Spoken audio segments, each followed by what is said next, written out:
only thing we have to fear is fear itself. The National Weather Service has issued a severe thunderstorm warning. Welcome to the Common Sense Practical Prepper Podcast, where prepping doesn't have to be complicated or expensive. Coming to you from a well-defended off-grid compound high in the mountains. Coming to you from his Florida room in Richmond, Virginia. Neither off-grid nor well-defended, unless you count as chickens and cats. Here is your host, Keith. If you are tuning into this podcast, that means I did not win the Mega Millions or Powerball this week. Welcome back to the Common Sense Practical Prepper Podcast. My name is Keith. This is episode 46. Today is May the 12th, 2023. The price of eating out has gone absolutely insane. My girlfriend and I went out to dinner last night, a small Italian restaurant not far from the house that I've been eating at for 20, 30 years every now and again. And granted, I don't expect their prices to be the same as they were 20 or 30 years ago. So I had like the Italian sub and fries and a diet Pepsi. My girlfriend had the fettuccine side salad, a diet Pepsi, small appetizer, toasted ravioli or something like that. The check came $40 before the tip. Now, this is not a fancy restaurant. This is just your regular old Italian restaurant where 90% of the people are coming up to the counter and picking up their pizza and heading back home. $2.99 for a soda, for a diet soda, $2.99. I can see $1.50, $1.75, and I understand they have to make up the difference somewhere else instead of raising the prices of their food even higher. But $2.99 for some carbonated water and some syrup that makes up that diet soda. So $40. And then on the way home, I'm thinking, okay, that could have been 5 loaves of bread, a package of bologna, ham, cheese. We eat at the Waffle House maybe once every week. Every other weekend, we'll go to Waffle House, and that is about $21 or $22 before the tip. And that has increased a lot as well. And I know prices are going up. I know inflation is there. Inflation is here to stay. But it really just hit home when I actually looked at the check and just started itemizing it, just going through and seeing the prices and how much the prices have increased. Absolutely insane. So what else has been going on? So we have the banks that have failed. More banks are on the cusp of failing. The debt ceiling debate continues on.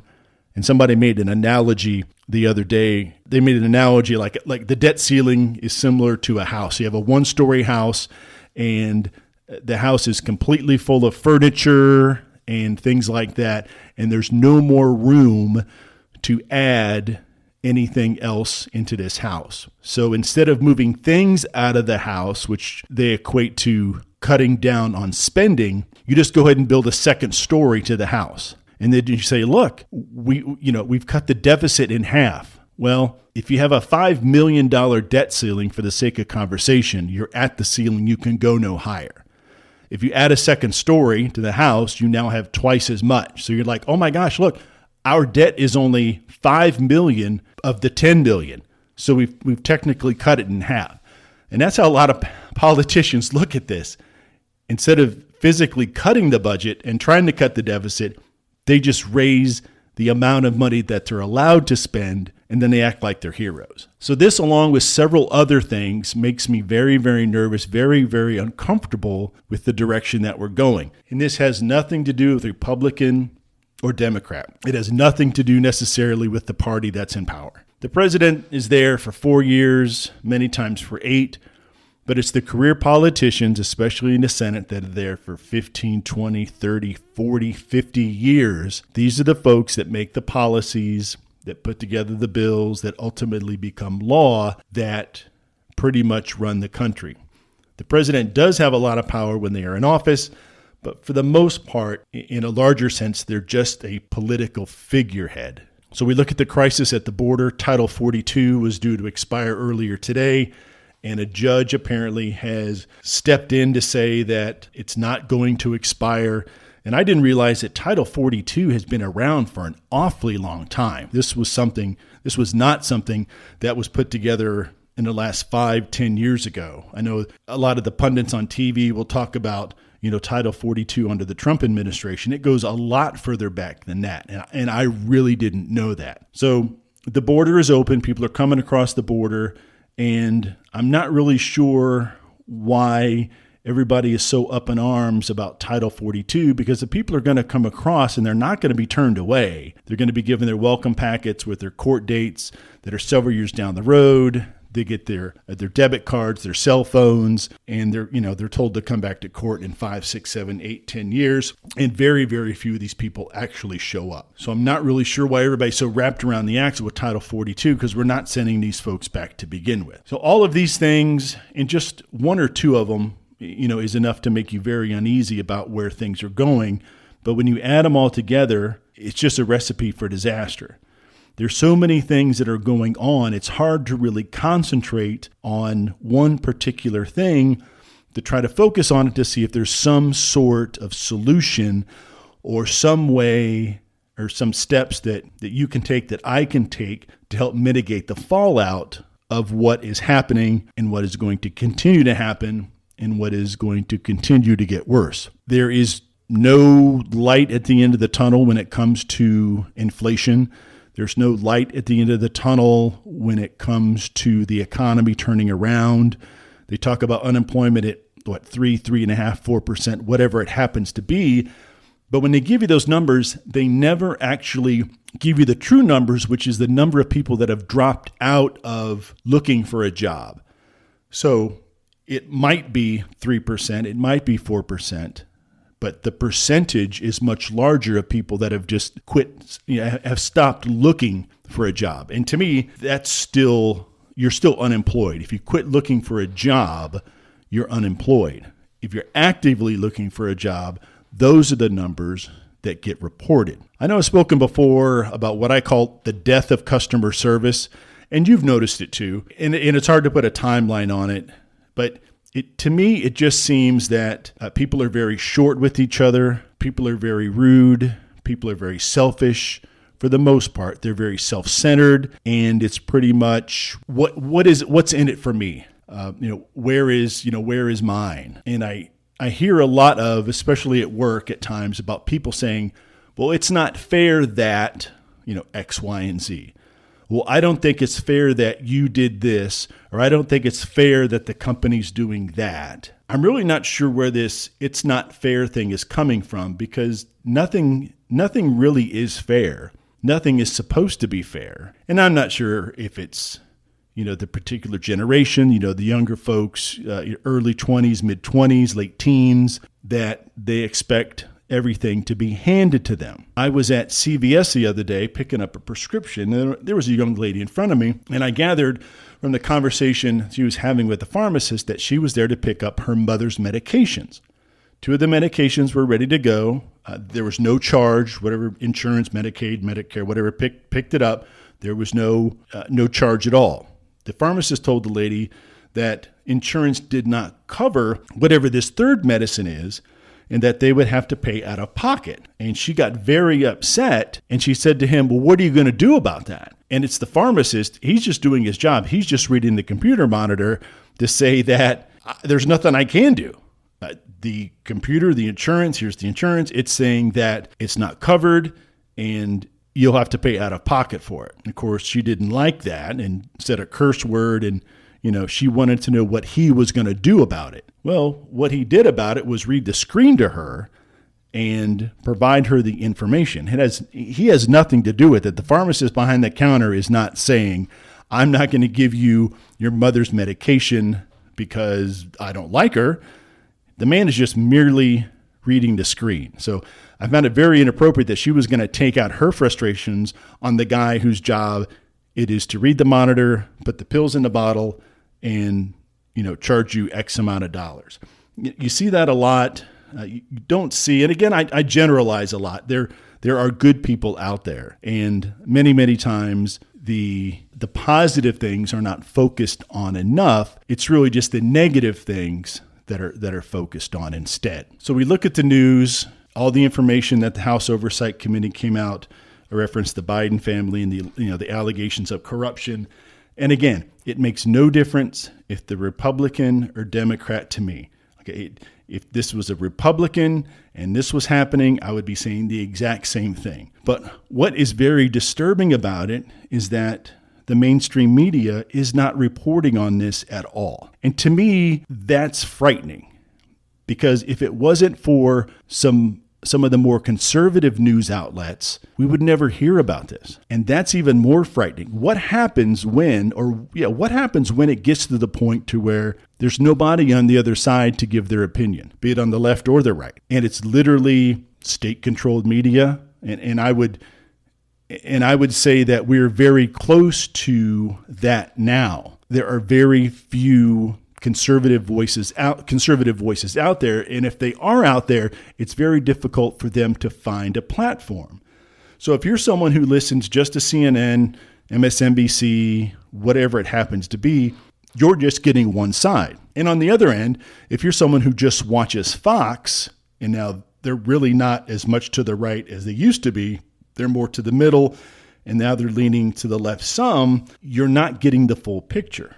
So again, left, right, conservative, liberal, it makes no difference to me. I think that you should be able to turn on your TV, get on the internet, and be able to find multiple opinions about any given topic. If you go to Google and you do a search, your searches should not be, manipulated. So, Google's known for that. They will show you what they want to show you, and you're not always getting the full story. So if you pull something up and the first 3 articles talk about the same thing or the same outcome on any given subject, you're like, well, gosh, I guess that's the truth, because 3 different websites pretty much have the same information. Well, Google searches and other type of data searches on search engines can be manipulated.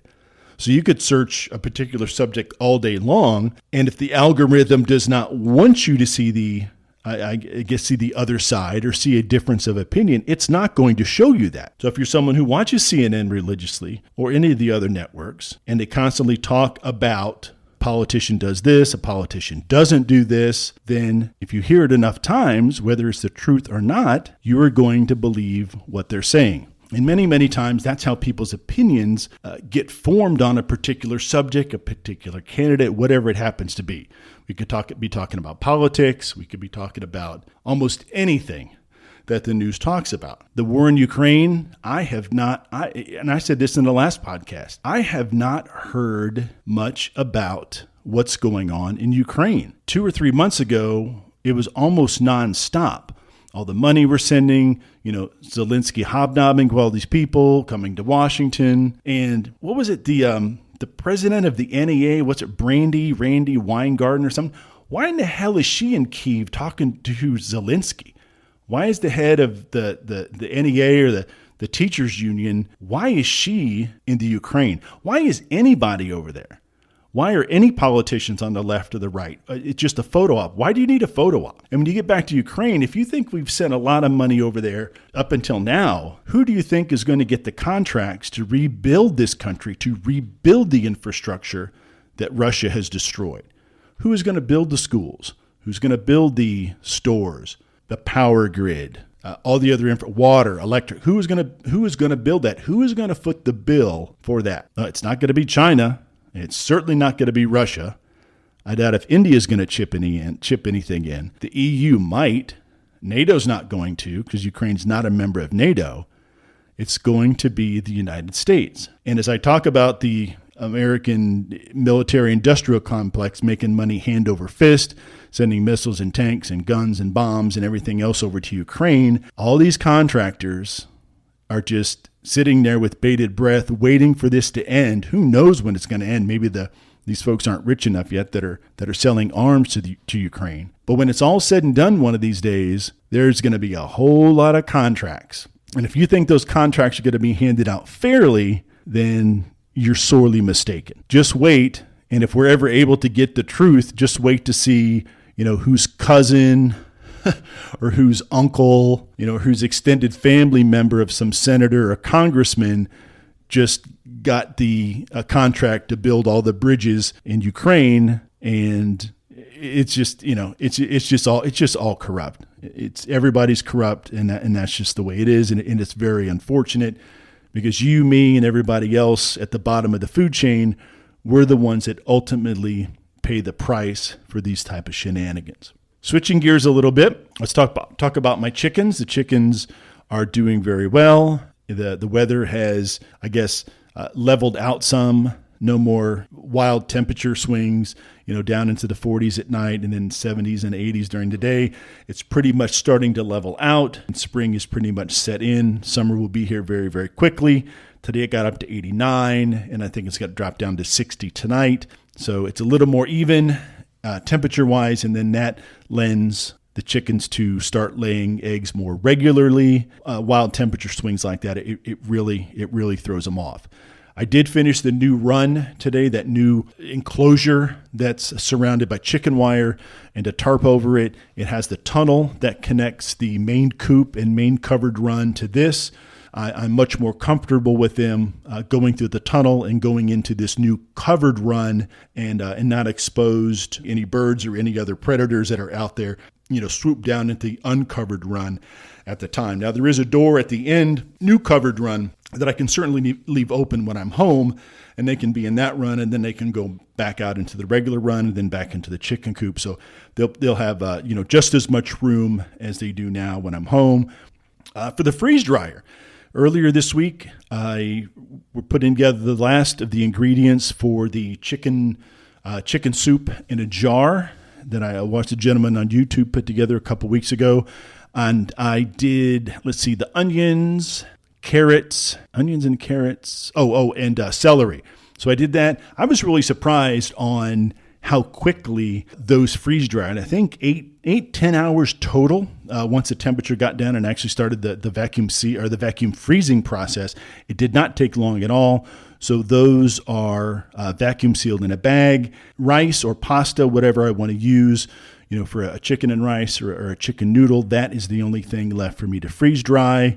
And the spices and everything are ready to go. So when I get back from vacation, I will put a few of those together in a mason jar and see how they turn out. About an hour ago, I had 9 dozen eggs, raw, mixed them up and dropped them into the 4 trays. So early tomorrow morning, they will be completely frozen, and I will put them into the freeze dryer. And I'm actually going to put that into a mason jar and vacuum seal it instead of using the vacuum seal bags. I'm going to see if that works any better, because the more I think about it, if I was to break the seal on a vacuum seal bag, and if I do not use the entire content of that bag, I'd have to drop it into another one and then reseal it. Whereas I think it's a little easier to pop the lid on the mason jar, take what I need, and then go ahead and vacuum seal it again, drop an oxygen absorber in there, and then put it back up on the shelf in the pantry. So I'm going to try that going forward. If that's a better way to store the eggs and to use the eggs, that's what I'm going to go ahead and do. So I'll let you know how that turns out. The price of gas it's bouncing up and down. It's really weird, fluctuating. About $3.25. I saw it as low as $3.18. It's just really weird. I'm really not sure why we have such the wild fluctuation. We've got some, Memorial Day coming up in a few weeks here in the States, so they always raise the price a little bit. They anticipate a lot of people hitting the road for the long weekend. Okay, folks, I appreciate you hanging out with me. I am going on vacation a week from today. I am not sure if I'm going to bring my laptop, record any podcasts while I am away. But again, I appreciate you guys hanging out with me. If you want to find me on the Twitter, you can always search Common Sense Practical Prepper Podcast, or the actual handle is prep_podcast. If you wish to send me an email, you can always reach me at my email address, Gmail account, which is practicalpreppodcast@gmail.com. And again, as always, be safe out there. Please take care of one another. And until next time. Thanks for listening to the Common Sense Practical Prepper Podcast. Be sure to subscribe so you don't miss an episode. While you're at it, help spread the word by leaving a rating and review.